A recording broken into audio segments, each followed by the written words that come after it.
প্রতিবার আমরা এখানে সমবেত হই। নাম সমবেত শ্যামাপ্রসাদ কলোনি, সেই কথাটা স্মরণ রেখেই পশ্চিমবঙ্গের জননেতা,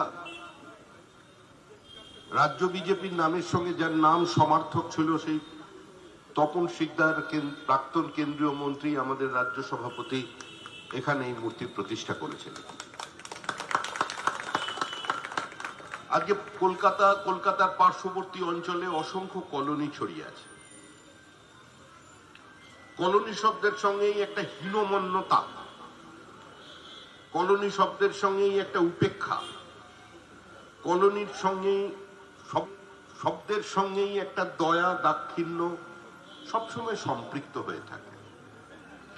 কিন্তু কেন এই মানুষগুলো কলোনির মানুষ হয়ে গেলেন? তাদেরও তো নিজস্ব বাসভূমি ছিল, তাদেরও কাঁঠাল আমের গাছ ছিল, তাদেরও ধান জমি ছিল, তাদেরও পুকুর ছিল। তাদের কথা চিন্তা করে বহু কবি কবিতা লিখেছেন, বহু চিত্রশিল্পী, বহু চিত্র পরিচালক উদ্বাস্তু জীবন যন্ত্রণা নিয়ে ভারতবর্ষের মানুষের চিত্রায়িত করেছেন তাদের কালোজয়ী বিভিন্ন সিনেমা। কিন্তু কেন দেশটা ছাড়তে হয়েছে? ওখানে গান্ধীবাদ চলেনি, মার্ক্সবাদ চলেনি, একাত্ম মানববাদ চলেনি, একই বৃন্তে দুটি কুসুম চলেনি, হিন্দু নবরা মুসলিম চলেনি। ওখানে মৌলবাদীরা বলেছিল এটা তোদের দেশ নয়, যা পালা এখান থেকে। তাই জ্যোতি বসুকে আসতে হয়েছিল, প্রমোদ দাশগুপ্তকে আসতে হয়েছিল, বালক ব্রহ্মচারীকে আসতে হয়েছিল, অনুকূল ঠাকুর, রাম ঠাকুরদের দেশ ছাড়তে হয়েছিল। দেশ ছাড়তে হয়েছিল সৌগত রায়কে, তার পূর্বপুরুষকে। দেশ ছাড়তে হয়েছিল তপন শিকদারের পূর্বপুরুষকে। দেশ ছাড়তে হয়েছিল সোমেন মিত্রর পূর্বপুরুষকে। আমরা ওপারে থাকতে পারিনি, আমাদের বহুত্ববাদ চলেনি। আমরা একটা নির্দিষ্ট ভূখণ্ডের খোঁজে আজকে পশ্চিমবঙ্গে উদ্বাস্তু কলোনিতে আশ্রয় নিয়েছিলাম। নিজ ভূমি নিজেরা পরবাসী হয়ে গিয়েছিল। আমাদের কপালে লেগে গিয়েছিল একটা উদ্বাস্তুর টিকা, আর আমাদের আশ্রয়স্থল হয়েছিল শিয়ালদা স্টেশন। তারপরে ধীরে ধীরে এই কলোনিগুলো গড়ে ওঠে। যে মানুষটি এই কলোনিতে অন্তত বাস করে নিজেদের শাখা সিঁদুর পরার অধিকারটাকে প্রতিষ্ঠিত করতে পেরেছিলেন, তুলসীতলায় বাতি দেবার ব্যবস্থা করতে পেরেছিলেন, সন্ধ্যা বেলায় শাক বাজাবার প্রচেষ্টা করিয়ে দিয়েছিলেন, যিনি নিজের পদবিটাকে, নিজের অস্মিতা, নিজের পূর্বপুরুষের নাম স্মরণ করবার জন্য, নিজের ধর্মাচরণের জন্য একটা জমি দিতে পেরেছিলেন, তিনি ডক্টর শ্যামাপ্রসাদ মুখার্জি। শুধু শ্যামাপ্রসাদ মুখার্জি নয়, আজকে অনেক মানুষের নাম আমরা ভুলতে চলেছি, বর্তমান প্রজন্ম তাদের নাম জানে না। আজকে মালদা জেলার দিকে তাকান, যে সমীকরণে আমাদের দেশভাগ তৈরি হয়েছিল, মালদা মুর্শিদাবাদ আমাদের মধ্যে আসার কথা নয়। কিন্তু মালদার কিছু জমিদার কাতর নিবেদন করেছিলেন দিল্লিতে গিয়ে কংগ্রেসী নেতৃবৃন্দের কাছে যে আমরা ভারতের সঙ্গে থাকতে চাই। কংগ্রেস বলে দিয়েছিল যা হবার হয়ে গেছে, আর কিছু করবার ক্ষমতা নেই। সদা বিবাদমান জমিদার গোষ্ঠীর মধ্যে যিনি একতা স্থাপন করেছিলেন, তার নাম শিবেন্দু শেখর রায়। এই প্রজন্ম তার নাম জানে না, মালদার মানুষও অনেকে তার নামটা ভুলে গেছেন। তার পুত্র সুখেন্দু শেখর রায় তৃণমূল কংগ্রেসের রাজ্যসভার সদস্য। তার ব্যক্তিগত প্রচেষ্টায় দীর্ঘদিন পরে একটা আবক্ষ মূর্তি শিবেন্দু শেখর রায় স্থাপিত হয়েছে ইংলিশ বাজার শহরের মধ্যে, একটা ছোট রাস্তার নামকরণ মিউনিসিপ্যালিটি করেছে। কিন্তু অসাধ্য সাধন করেছিলেন শিবেন্দু শেখর রায়। পার্মানেন্ট সেটেলমেন্টের পরে প্রত্যেক জমিদারের সঙ্গে প্রত্যেক জমিদারের মামলা লেগে থাকত। প্রত্যেকের লেঠেল বাহিনী, পাইক বরকন্দাজেরা আরেকজনকে গিয়ে আক্রমণ করত। প্রত্যেকের মামলা চলতো আমাদের কলকাতার হাইকোর্টে। বিভিন্ন মামলা মোকদ্দমায় জড়িয়ে পড়া, মুখ দর্শন না করা সেই জমিদারদের মধ্যে ওই একটা সংঘবদ্ধতা তৈরি করবার মতো অসাধ্য সাধন যিনি করেছিলেন তার নাম ছিল শিবেন্দু শেখর রায়। আজকে যার জন্য যে শ্যামাপ্রসাদ মুখার্জি শুধু আন্দোলন নয়, শ্যামাপ্রসাদ মুখার্জি, সোমনাথ চ্যাটার্জির পিতা নির্মল চন্দ্র চ্যাটার্জি কিংবা তদানীন্তন জ্যোতি বসু যিনি অবস্থানের বিপরীত গিয়েও 20 জুন 1947 ভোট দিয়েছিলেন, তাকেও আমরা স্মরণ করছি। আজকে শ্যামাপ্রসাদের জন্মদিন। যে রতনলাল ব্রহ্মণ অবিভক্ত কমিউনিস্ট পার্টির stand minority has a right to self ডিটারমিনেশনের অবস্থানে অনড় থেকেও পরিস্থিতির বাধ্যবাধকতা এবং দূরদর্শিতার প্রশ্নে ভোট দিয়েছিলেন হিন্দু বাঙালিদের জন্য পৃথক হোমল্যান্ড গঠন করার, তাকেও আমরা স্মরণ করছি। কিন্তু মনে করুন এখান থেকে আপনারা ট্রেনে চড়ছেন কিংবা গাড়ি চড়ছেন, সরাসরি ফারাক্কা ব্রিজের উপর দিয়ে চলে যাচ্ছেন। যদি ফারাক্কার ব্রিজটা না থাকতো, যদি রানী জ্যোতির্ময়ী আজকে ব্রিটিশের সঙ্গে বিভিন্ন যুক্তি দিয়ে উইরাট ক্লিপের কাছ থেকে নদীয়ার কিছুটা অংশ আজকে ছিনিয়ে না আনতে পারতেন, এখান থেকে আপনারা মালদা পৌঁছতে পারতেন না। উত্তরবঙ্গের সঙ্গে বাংলার যোগাযোগ করতে হলে বিহারের মধ্যে দিয়ে যেতে হবে। আমরা হারিয়েছি, আমরা হিন্দু অধ্যুষিত যশোর খুলনাকে হারিয়ে ফেলেছি। যশোর খুলনার পাকিস্তানের পতাকা উঠেছিল 15ই আগস্ট, নদিয়া জেলার পাকিস্তানের পতাকা উঠেছিল 15ই আগস্ট। আমরা হিন্দু অধ্যুষিত যশোর খুলনার পরিবর্তে আমরা মালদা এবং মুর্শিদাবাদকে গ্রহণ করেছিলাম আজকে পশ্চিমবঙ্গের এই সেবাটাকে অটুট রাখবার জন্য। আজকে যারা শ্যামাপ্রসাদের উত্তর শুরু হিসেবে আমাদের আক্রমণ করছেন যে বিজেপি বাংলা ভাঙতে চায়, বাংলা অনেকদিন আগেই ভেঙে গিয়েছিল। আজকে বাংলা তো শ্যামাপ্রসাদ মুখার্জি না থাকলে আরো টুকরো হতো। বাংলা একদিনে ভাঙেনি। 1905 সালের কংগ্রেসী নেতৃবৃন্দ বা তদানীন্তন জাতীয় নেতৃবৃন্দের বলিষ্ঠতা, তাদের সংঘবদ্ধতা ব্রিটিশের চক্রান্তকে রুখে দেয়। সিলেটকে অনেকদিন আগেই কেটে যুক্ত করে দেওয়া হয়েছিল, বাংলা থেকে কেটে আসামের সঙ্গে যোগ দিয়ে দেওয়া হয়েছিল। 1901 সালে স্বামী বিবেকানন্দ গুয়াহাটি কটন কলেজে যান, সেখানে বিবেকানন্দের কাছে গিয়ে সিলেটের মানুষজন তাদের কথা বলেছিলেন, তাদের আশঙ্কার কথা বলেছিলেন, কিন্তু আমরা যেরকম আছি সংঘবদ্ধ হতে পারেনি।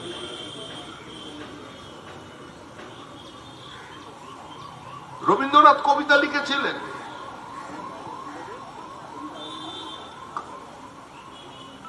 সুন্দরী শ্রীভূমি হিসেবে সিলেটকে বর্ণনা করেছিলেন, কিন্তু সিলেট গণভোটে আমাদের দেশ থেকে চলে গিয়েছিল। পাকিস্তানের ছেলে লোকেরা আওয়াজ তুলেছিল ওখানে, সিলেট নিয়েছি গণভোটে, আসাম নেব লাঠির চোটে। আজকে আসামের মানুষ বুঝতে পেরেছেন ডেমোগ্রাফি চেঞ্জে কোথায় একটা রাজ্যের পরিণতি হতে পারে। আজ পশ্চিমবঙ্গের সীমান্তবর্তী জেলার চেহারা বদলে গেছে, ভাষা বদলে গেছে। নেতৃবৃন্দের যে শব্দ উচ্চারণ আমরা শুনছি, এগুলো তো সুরাবর্তীর ভাষা। 46 সালে যে ভাষায় বক্তৃতা করতেন সুরাবর্তী, আজকে তৃণমূল কংগ্রেসের নেতারা সেই ভাষায় বক্তৃতা করছে। আরে রাজনীতি তো পরে হবে, আগে দেশটাকে তো বাঁচাতে হবে। যদি পশ্চিমবঙ্গ থাকে তবেই তৃণমূল কংগ্রেস থাকবে, কংগ্রেস থাকবে, সিপিএম থাকবে, বিজেপি থাকবে। তাই সমস্ত তৃণমূল কংগ্রেসের কর্মীদের কাছেও আমরা আহ্বান জানাচ্ছি যে আজকের দিন সংঘবদ্ধতার দিন, আজকের দিন বাঙালি অস্মিতার দিন। বাংলা বাঙালির অস্মিতাকে যদি কেউ সামনে প্রতিষ্ঠা করতে পারেন তার নাম ডক্টর শ্যামাপ্রসাদ মুখার্জি। যদি ব্রিটিশ ভারত ইন্ডিয়ায় দাঁড়িয়ে কলকাতা বিশ্ববিদ্যালয়ের সমাবর্তনে রবীন্দ্রনাথ ঠাকুরকে নিয়ে এসে বাংলায় বক্তৃতা করিয়েছিলেন, যিনি বাংলায় কথা বলবার অধিকারকে, মত প্রকাশের অধিকারকে প্রতিষ্ঠিত করেছিলেন, তিনি ওপার বাংলার মানুষ ছিলেন না, তিনি ছিলেন হুগলি জেলার মানুষ। অসংখ্য মনীষীদের মধ্যে তিনি, তার পিতাও সেখানে জন্মগ্রহণ করেছিলেন, বাংলার বাঘ স্যার আশুতোষ মুখোপাধ্যায়। একজন বিশ্ব বিশ্ববিখ্যাত ম্যাথমেটিশিয়ান হিসেবে তিনি থেকে যেতে পারতেন, কিন্তু তিনি শিক্ষাব্রতী হয়ে বাধ্য হয়েছিলেন নিজের সেই গবেষণাপত্রগুলোকে একটু দূরে সরিয়ে রেখে অন্য কাজে মন দিতে। শ্যামাপ্রসাদ মুখার্জি বুদ্ধিজীবী হয়ে দুটো বই লিখতে পারতেন। পৃথিবীর সর্বকনিষ্ঠ উপাচার্য কলকাতা বিশ্ববিদ্যালয়ে, যিনি বাংলায় ভৌত বিজ্ঞান, জীবন বিজ্ঞান যে পড়ছেন, যাতে বাঙালি ছেলেরা মাতৃভাষায় বিজ্ঞান শিক্ষা করতে পারে, আজকে তার ব্যবস্থা করে দিয়েছেন। আর মাতৃভাষায় যারা ডাক্তারি পড়া যায়, সেই শ্যামাপ্রসাদের আদর্শ মেনে আমাদের নেতা আজকে ভারতবর্ষের প্রধানমন্ত্রী, পৃথিবীর জনপ্রিয়তম রাজনৈতিক ব্যক্তিত্ব নরেন্দ্র দামোদর দাস মোদী আজকে মাতৃভাষায় ইংরেজি যাতে ডাক্তারি পড়া যায়, ইঞ্জিনিয়ারিং পড়া যায়, সেটার ব্যবস্থা করছে। মাতৃভাষায় মাতৃদুগ্ধ যারা স্লোগান দিতেন, তারা আজকে নেমে নয়া শিক্ষানীতির বিরোধিতা করছেন। আজকে পরিস্থিতি বদলেছে। আজকে বাংলাদেশের চেহারা থেকে মানুষ বুঝতে পারছেন সিঁদুরে মেঘ নয়, এ তো ভেতরে ঢুকে পড়েছে। মুর্শিদাবাদে বইতে আগুন লাগছে। বাংলাদেশের শ্রীমতী গান্ধীর লাইব্রেরিতে 70,000 বইকে পুড়িয়ে দেওয়া হলো। আর মুর্শিদাবাদে যে ছাত্র শিক্ষকের কাছে আগের দিন পড়েছেন, পরের দিন তার উপরে তলোয়ার নিয়ে আক্রমণ করলো, তার কারণ রেডিক্যালাইজেশন, তার কারণ হচ্ছে ধর্মান্ধ ইসলামিক ফ্যাসিজম। এই মৌলবাদ সারা পৃথিবীর জন্য অভিশাপ, এটা মানব সভ্যতার ক্যান্সার। এটা থেকে মুক্তি পেতে হবে। আর সেই মুক্তির লক্ষ্যের পথ শুধু একা কোনো রাজনৈতিক দল করতে পারবে না, এগিয়ে আসতে হবে সমস্ত রাজনৈতিক দলকে। বামপন্থীদের মনে রাখতে হবে যে আপনাদের দলের নেতা, যাকে এখানকার এই অঞ্চলের মানুষের সঙ্গে যিনি অত্যন্ত ঘনিষ্ঠ ছিলেন, সেই সুভাষ চক্রবর্তী বলতেন লিডার অফ দ্য লিডার্স। সেই লিডার অফ দ্য লিডার্স এর দূরদর্শিতা ছিল। তিনি জানতেন এই পরিণতি একদিন হবে। সেজন্য তিনি নিজের দলের অবস্থানে গিয়ে 20 জুন 47 সালে তিনি ভোট দিয়েছিলেন। আজকে সেই ইতিহাসকে ভুলিয়ে দেওয়ার জন্য পয়লা বৈশাখে নিয়ে আসা হয়েছে। বলছে বাংলার জন্মদিন পয়লা বৈশাখ। নতুন শব্দ শুরু হয়েছে, ওয়েস্ট বেঙ্গল শব্দ থাকবে না। কারণ কি? কারণ দেশের বিভিন্ন বৈঠকে যোগ দিতে গেলে ক্রোনোলজিক্যালি নাম ধরা হয়, সেখানে ডাব্লিউটা অনেক পিছন দিকে পড়ে, পশ্চিমবঙ্গ শেষে বলার সুযোগ পায়। আরে বড় নেতা তো শেষেই বলে, যারা বক্তৃতা করে তারা তো শেষেই বলতে চায়, পুরোটা শুনে তার জবাব দিতে চায়। 21শে জুলাইয়ের মঞ্চে মুখ্যমন্ত্রী মমতা বন্দ্যোপাধ্যায়ের ভাষণও শেষ, সভাও শেষ, তারপরে যে যার চলে যান বাড়িতে 25-75-এর হিসাব করতে। তো উনি শুরু করুন প্রথম যে আমি বক্তৃতা করব, তারপরে সোনার টুকরোটা বক্তৃতা করবেন। সেটা তো হয় না। আসলে একটা ইতিহাসকে ভুলিয়ে দেওয়ার চেষ্টা করা। আপনারাও যারা এই কলোনির বাসিন্দা, আমরা যারা এখানকার উদ্বাস্তু পরিবারের মানুষজন আছি গোটা দমদমে, আমরা কেউ এখানকার ভূমিপুত্র নয়। আমরা সবাই ওপারে জন্মেছিলাম, আমরা সবাই ওপার বাংলার সমৃদ্ধির কথা বলি। কিন্তু কেন আমরা এখানে চলে এসেছিলাম? এসেছিলাম আমার পদবিটাকে বাঁচানোর জন্য, আমার বাবার নামটাকে ঠিক রাখবার জন্য। আর যারা মুসলমান ভাই বোন আছেন তাদেরও মনে রাখতে হবে যে আপনারা মধ্যযুগে আপনারা অনেক অত্যাচার, অনেক নিপীড়নের মধ্যে নিজের ধর্ম বদল করতে বাধ্য হয়েছিলেন। হয়তো আপনাদের সংঘবদ্ধতা, আপনাদের ধর্মাচরণ ভালো লেগেছিল, আমি বিতর্কে যাব না। কিন্তু আমরা ভাষায় এক, আমরা আমাদের ডিএনএ পরিবর্তন করতে পারবো না। আপনি আপনার সৎ পুরুষের আগে নিজের ঠাকুর যিনি ছিলেন তার নামের পরিবর্তন করতে পারবো না। এটা আমাদের বাংলা, এটা আমার বাংলা। এই বাংলা এগিয়ে আছে কি পিছিয়ে আছে সেটা নিয়ে বিতর্ক অন্য জায়গায় করবেন, রাজনৈতিক মঞ্চে। কিন্তু আগে এই পশ্চিমবঙ্গকে বাঁচাতে হবে। যে কারণে এই জমি তৈরি হয়েছে, সেই সংঘবদ্ধতাকে ধরে রাখতে হবে। আমরা আশা করব আপনারা আজ এই শ্যামাপ্রসাদ মুখার্জির আবির্ভাব দিবসে তার কথা স্মরণ করবেন। যারা আবেদনে সাড়া দিয়েছিলেন অসংখ্য বুদ্ধিজীবী, অসংখ্য মানুষ নিজের দলীয় পতাকা দূরে সরিয়ে রেখেও নেমে পড়েছিলেন শ্যামাপ্রসাদ মুখার্জির ডাকে।